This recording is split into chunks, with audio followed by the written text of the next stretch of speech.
Our little backyard brook has turned into a full-fledged waterway.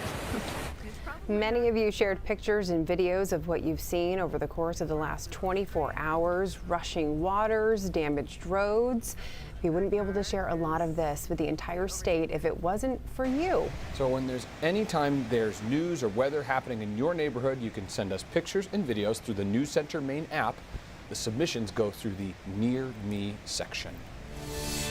Man, some of the stuff you've seen is wild out there today. Yeah, it's funny how as a weather nerd, I can almost sense those spots before I see them flood over. Like, I remember the first time I took a drive up to Sugarloaf on 27. There's it's a creek right there, Yep. mountains on either side, and you can tell when it rains, there's only one place for it to go.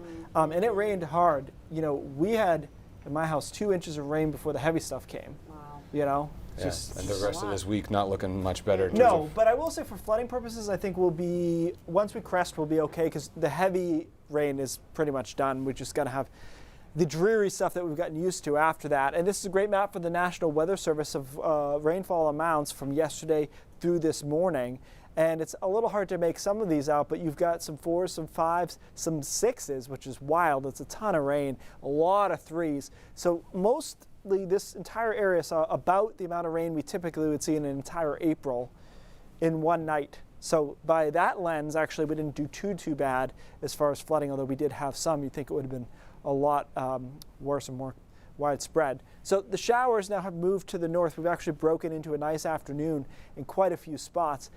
There's not going to be a lot of that this week. I think today and then Friday afternoon is when we're going to see some more substantial sun, and there's that upper level low. So we're still under the influence of this low. It's going to take a while to wobble its way to the east, and until it gets out of our hair, will be generally unstable and cloudier. So clouds come back in late tonight. Temperatures are in the mid-40s tomorrow. A lot of clouds to start. Showers off and on, especially over the western half of the state. If you get into down east and northern Maine, I think you see a better day tomorrow. Not great, but better. More sun, fewer showers. The showers really concentrate themselves west. This is unfortunate if this model's right, because these are the heavier downpours tomorrow, being in the areas that saw a lot of rain from this last system. So we'll have to keep an eye on that tomorrow afternoon. Wednesday, we get into a more stratiform situation where we've got low clouds, temperatures in the 40s, and just off and on showers through the day. Just really unsettled stuff, even some snowflakes in the high terrain. We do it again on Thursday, spend almost the entire day on Thursday in the 40s. So cool stuff through the middle of the week.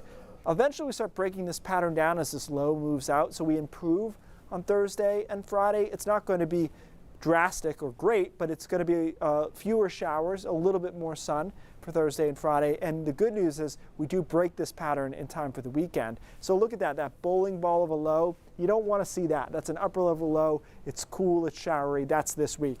Watch that low move out. Thursday and Friday, we get into a nice ridge for the weekend. Saturday, Sunday, hold it Monday, hold it Tuesday and Wednesday. I like next week a whole lot more than I've liked our weather for the last couple of weeks. So getting back on track, or what we want to be the track that we take typically. So we'll just watch those downpours tomorrow afternoon. I would say that's the only thing that could impact our current flooding situation in a few spots. The rest of this is light showers, it's just unsettled, cloudy, raw, sprinkles through Friday, and then Friday afternoon's good. Saturday looks good, Sunday looks great, Monday looks great. Popping some 70s, so we're back kind of where we were at the beginning of April, right? That roughly, we try to get back into that zone, and I think we'll be very appreciative after the stretch that we've had. And the growth of stuff is going to be insane, pretty crazy when we hit those nice days. Well, this is great to hear. I mean, I remember all last week you were saying, I don't know if we're really going to break out of this pattern for the next couple of weeks. I think the long range looked right. First week of May was going to be what it is, and then we're finally breaking it. Excellent. Thanks, Keith.